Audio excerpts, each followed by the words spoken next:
Thank you very much for tuning in to Back to the City. I'm Simon Calder, and today I'm joined by Charles from Crash Cuddle, which is of course a two-piece, also featuring Garrett, who is the wonderful writer responsible for the Reviler piece about you.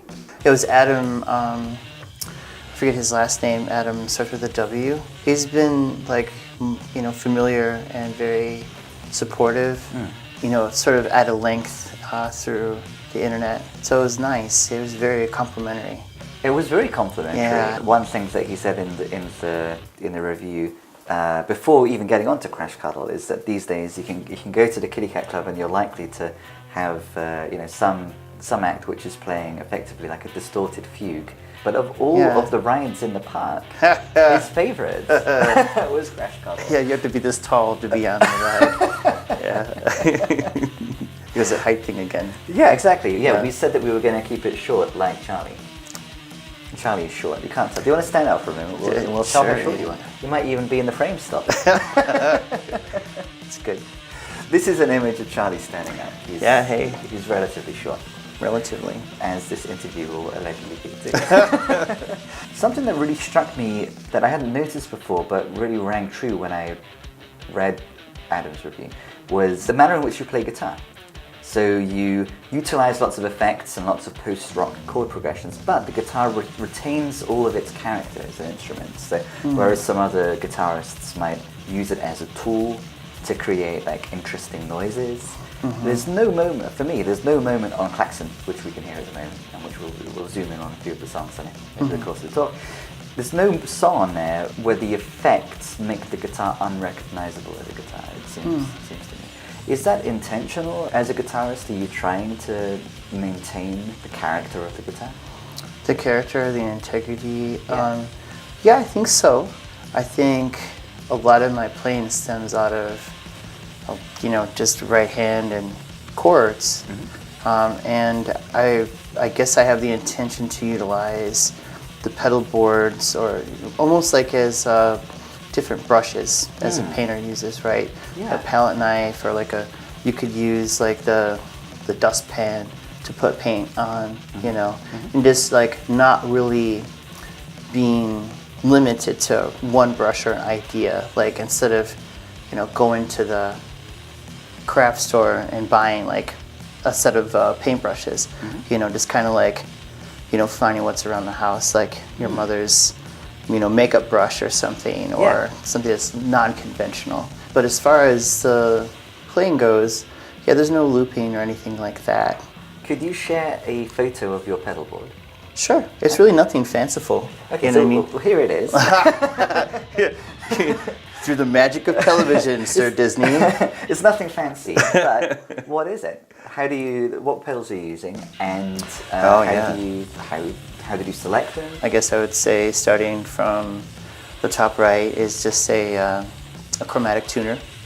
And the order of these pedals sort of lend what the output is. The order of the pedals lend the output. Like, if you put this particular pedal in front and or before, this other pedal, of the pedals themselves. That's really kind of it. There's an arrangement, we'll just say that, of just a basic octave pedal. There's a pitch shifter delay pedal. There's a graphic equalizer pedal on there. And sometimes there's either a phaser or a flanger pedal. Which song is the flanger pedal particularly most prominent on? I'd say that's probably a perfect time for a tragic event. Yes. It sort of has this sort of love spirals downward sort of feel. Yeah. A shoegazy project band that was kind of popular at the time. Yeah. There's also a wah pedal on the board and a volume pedal on the board and a ditto pedal, which is a looping pedal, but we're sort of using that as a way to create interludes in the first half of a set to a second half of a set. Okay. Yeah, and you can also find that that sort of thing on the actual album after the fourth song. There's a bit of an interlude. Oh, that was Odin created the on that Bull ditto pedal. into Changing Faces. Yeah, that's correct. I feel like I like that transition a lot. Yeah. Then that's a diddle. There is a little bit of looping. That's what that is. Yeah. Compositionally, we're thinking of the album something as of a program, like a theatrical program. Okay. Yeah, like a let's go out to the lobby sort of a thing. When you're at the movie, the drive-in. Owning the Ball and Changing Faces are two of my favourite songs, and particularly the way that they fit together like that. How did you determine the program? We worked with the ending in mind. The main goal was to have this on an LP format. Yeah. So we worked backwards. And then we decided on what songs were going to be on side A, side B. And we rehearsed those at times, but we also decided to make that our set. So before we were going to record it, we wanted to see how it would feel in a live format. And that was also ended up being like a rehearsal for the recording. So the recording actually went very smoothly. So those were either first takes or second takes. Oh, wow. Yeah, all of them. How much of it was live? All of it. It was live. All of it is live? So we wanted to, right, that was the whole premise of rehearsing them and then playing them out at shows to sort of maybe see how it would feel. How it was cohesively, if it would just sort of gel, or how the songs moved and how we felt about them when we were playing them. It wasn't a format that we used previously. It was something that we just decided sort of in the moment that it would be to our advantage as far as the availability we had for schedules, timelines. We had a few shows we could sort of try things out, use it as an I guess you could say that's exactly it. You know, so if we could pull it off live. In a show setting, we'd be able to sort of bring that over into a studio setting and then just record it. Was there something about these songs or the Crash Cuddle songs in general that also, despite those kind of pragmatic considerations, that lend themselves to that method, do you think? Is it a method that you will always use? I think it was a great method for this run. So let's think a bit about the trajectory of each side then. Side A starts with Titillation Battle Station, which is a very good title and a very good song. That song, because it's so repetitive and there's a lot of dynamic building, it's almost like a start your engines sort of a song. It is. Yeah, that's why it works so well. That's, thank you. That was the reason why we put that at the front.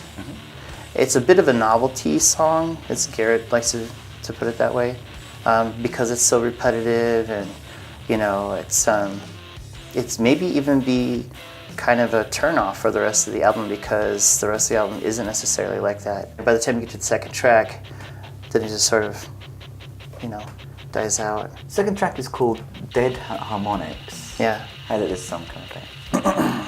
Well, specifically regarding the title, that's an older title that I thought of, you know, years ago, that I thought would be a really dope name for a hip-hop group. It would? You know?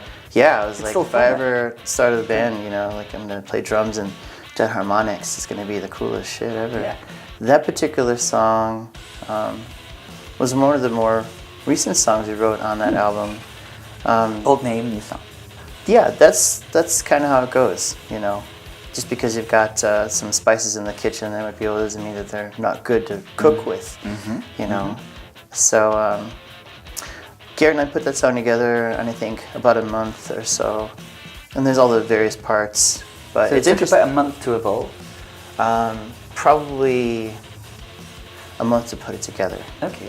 Was the beginning of the song chronologically what came first? Or? You know, that's interesting you say that, because when we didn't have a practice space and we were doing that in Garrett's parents' garage, we only got together a couple times, and we kind of, you know, dittoed or riffed on a couple of these goofy things. And Garrett conceptualized this song. He was like, okay, it should be like this, it should be like this, it should be like this. We tried to embrace that idea in that writing, I believe, as much as we could, without putting parameters on or limitations on where the song would end up going on its own. But how normal a process is that for you? Do you generally have a concept and then think, well, let's go with that concept, but not have it kind of be too much of a straitjacket? Or was that specific to this song? In the same way that you have to address a situation with a person being unique unto them. It's not all the same. Yeah. Right? Yeah. As far as the writing goes, you know, like if you're gardening, I can't like necessarily tell the potatoes where to go. You know, they just kind of do that. you know, and they kind of grow on their own. And I guess as gardeners of these songs, so to speak, we try to like, you know, just keep them healthy. Yeah. You know, and nurture them and just sort of like try to see where they're going to go, you know, and not force it. Yes. You know.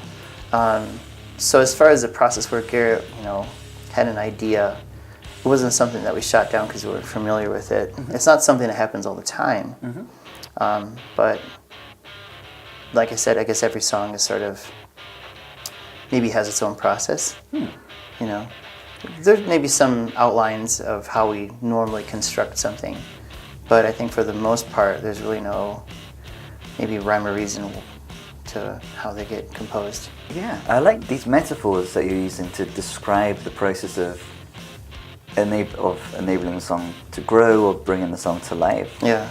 Make a lot of sense because these songs have so much life. Actually, at the end of, again, the Adams review, he said these songs sound overjoyed to exist. And you seem overjoyed to play them, and he's overjoyed to listen to them, and so am I, and so is everyone else. But this sense of joy and this sense of life is definitely very present, perhaps as a result of that careful nurturing of the song. The third song on the record is 160-pound fists. And so it's funny to think of this one having been gently nurtured into existence. Did the name come first, or did the sound come first? Well, the name definitely came first. Okay. That name came up when I was working at a courier place doing bulk, and I had an injury. Yeah, and so when I went for carpal tunnel, whatever you want to call it, there's like this thing where you kind of squeeze, you know, and it measures like the amount of pressure you're squeezing. Yeah. You know. And she goes, "Are you sure your hand's injured?" And I was like, "Yeah, they really hurt, you know." And she goes, "Well, you're squeezing like 80 pounds." And I was like, "Okay, so what does that mean?" She goes, "It means like it doesn't seem like you're really injured." And I was like, "So I have 160-pound fists, huh?" So that's the story. Thank you for sharing behind the name. Behind the name. Yeah. Is the song then commenting on that experience of yours? Does it relate to so emotionally, like as you're working on it, as it's growing, does it relate emotionally to that injury and to that experience, or not so much? Well, no, actually, that song started off with a drum beat that I wrote on my own. So the drum kit, the beat that's at the beginning is something I wrote on my own. And put it together mostly on my own and played that song with someone else that actually was playing drums before Garrett. Oh, really? Yeah. Who was that? So that one's been around quite a bit. His name is Matthew Connor.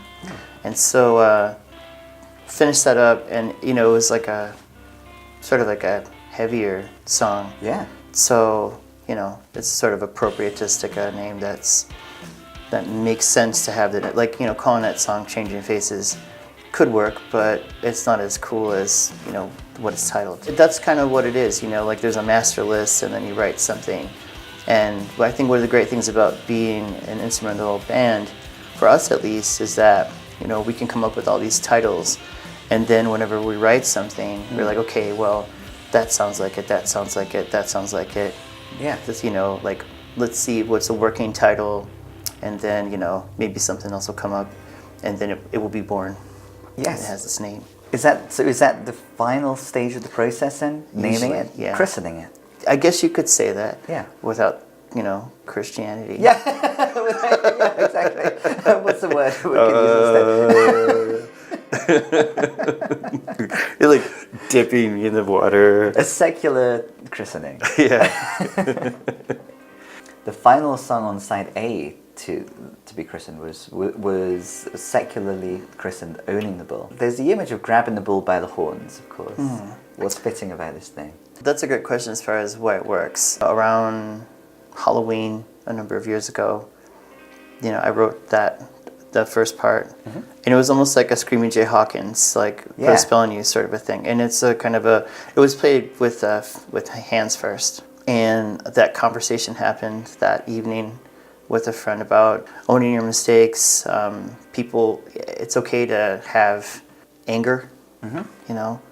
and be productive with it. The evolution of mistake making, as in, yeah, I fucked up as far as, you know, I didn't have dinner on the table or something like that, you know. But recognizing that it was a mistake is part of the process of owning it and moving on. You know. Yeah. Yeah. Mm-hmm. Okay. Sure. How does that translate into how the song sounds? Oh wow, that's a great question.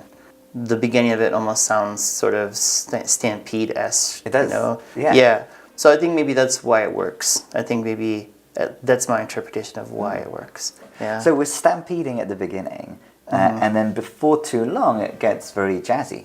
Very jazzy. It does. Yeah. Yeah. So whether or not through the Jazz bowl. The jazz bowl. I've never. This is my first experience of a me jazz too. bowl. Yeah. Yeah. It's one of my favorite moments on the record. I'm sure it's a lot of people's favorites. How did that come about? That really interesting and rich transition, radical change in musical genre. From the heavy stuff to the jazzy jazz. thing. Yeah. Well, I think the one great thing about working with Garrett is that he can kind of get bored really easily, and that's a beautiful thing because it challenges me and it allows us to sort of develop our relationship more and how we communicate and write. And so when I have this riff and he's like, oh, that's really cool, we got to change it up though. Like we have to change the feel of it. Okay, you know, he's like, let's just try to do something completely different right here, you know? And like, well, I just kind of learned how to play this walking bass line on the drop C guitar. So I'm like, yeah, let's put that in there somehow. Hey, this is really working, but we can't keep on doing this. Because as an instrumental band for us, at least part of our process is like, because there's no like lyrical content, we kind of feel that like we have to kind of keep on changing things subtly. To kind of tell a story with the music. To be narrative, absolutely. To be narrative, to express the narrative. Yeah.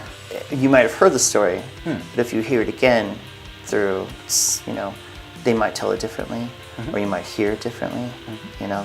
So when you first played that that line, was it much less jazzy? We had played a gig at this bar in Mankato. We had only a handful of songs, but we were really excited to play out. Sure. And so people still wanted us to play, and so I riffed on whatever I had written. And then, you know, like, I think it's that walking bass line came afterwards, and people are going. At the show, people were doing that? Right, and so like they were kind of helping us write it while we were writing it in this moment too. Wow. Yeah. That's special. Yeah, it's cool to embrace that process or that happening. Collaborating with your It's like audience. a live collaboration. You know? Yeah. It then gets captured in the studio. Yeah. You're like, oh, we have to do that. That'd be cool. We should do that. Let's remember that. Yeah. So you were talking about the importance of narrative and storytelling, especially with there being no vocals. As we're at the end of side A, has there been a narrative that could be translated at all into words that's been happening in side A? I think we sequenced those songs in such a way where we wanted the end of the last song to blend in well with the first song as far as the feel of it goes. It's not done until the album is done. You know, it's just like hang on, sort of a thing. Yeah, absolutely. So you managed to achieve that, I think, with this record. I think we try to do that with our sets too. So the album is a reflection of how we construct our set. Of how Crash Cuddle is live as well. Yeah, we're at the cusp of side A turning into side B. Which I think is a good time to. This is the end of part 1 of our interview. And we'll be right back. Part 2. Welcome back. Here's part 2 of the interview. That was quick. That was quick. Holy shit. No time passed.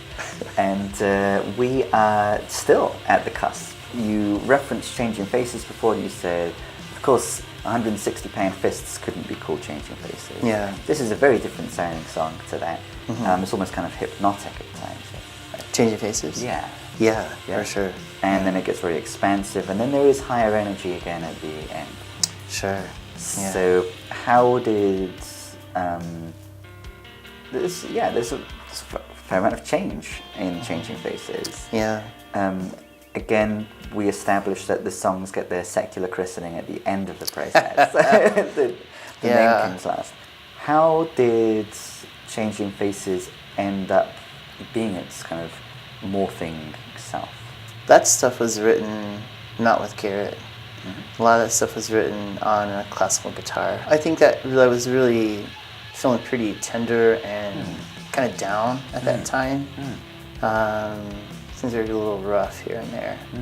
So when Garrett and I had a little bit of a break, and when we got back together, that was the first thing we wrote. I usually compose or whatever I end up writing on an acoustic guitar. And if it sounds good on an acoustic guitar, it without usually any sounds effects. Exactly. Yeah.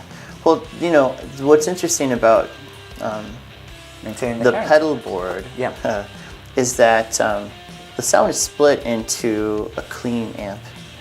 And so a lot of the undertones or the overtones that are happening within the sound end up being because there's always a clean tone present. And you can't necessarily hear it because it's not extremely audible, but it's always there. It's doing something. So it's almost like a structural, functional base of whatever the guitar is doing in a clean tone always in the sound. Yeah, I think that's kind of an interesting thing just to have in general. I think it's interesting for a listener.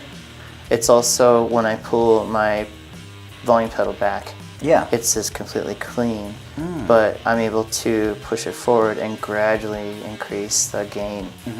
But again, oddly enough, on the amp that I use for being gain, it's the clean tone actually. It's not the distorted side.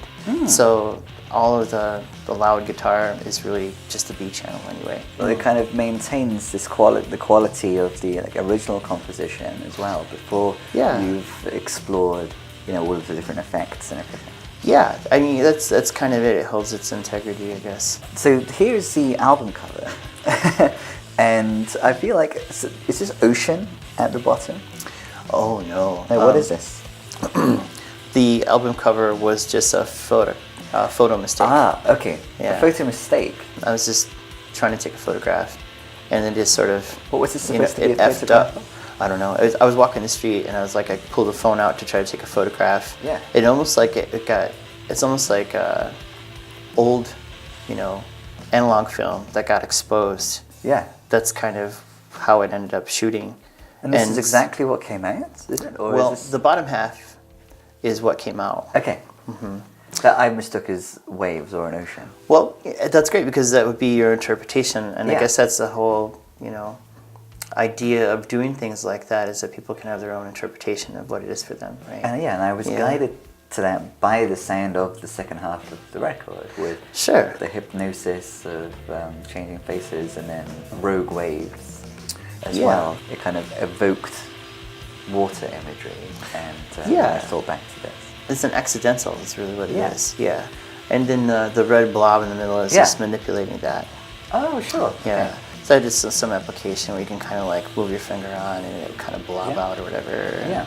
So there's playfulness to the process of creating this, would you say?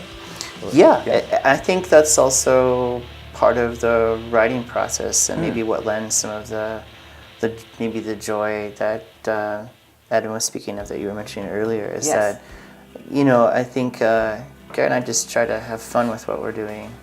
And maybe not try to take it too seriously. Did you make the album cover after finishing the record? Well, being that this is our first legit record, I think we sort of pioneered this process for ourselves at least, where after the songs were recorded, we had rough mixes. As soon as we had a rough mix that was listenable, we're decently happy with.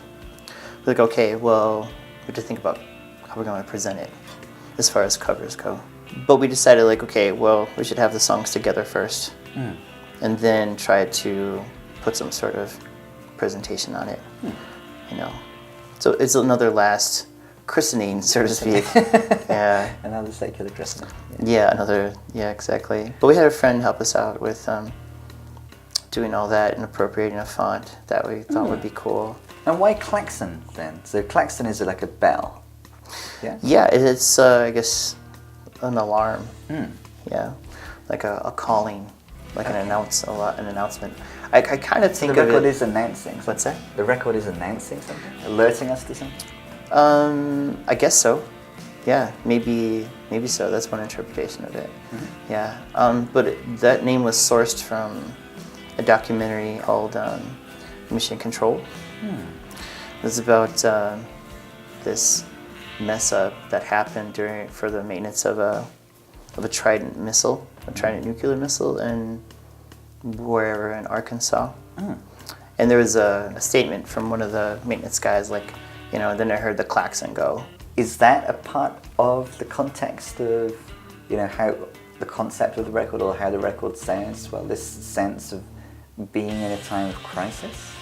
That's a great question, and that's a really great interpretation. I think at that time, I was watching that Mission Control documentary because there was a lot of talk about, you know, whoever holds the nuclear codes on them all the time, and how, you know, much responsibility that is, and how things could get really effed up, you know.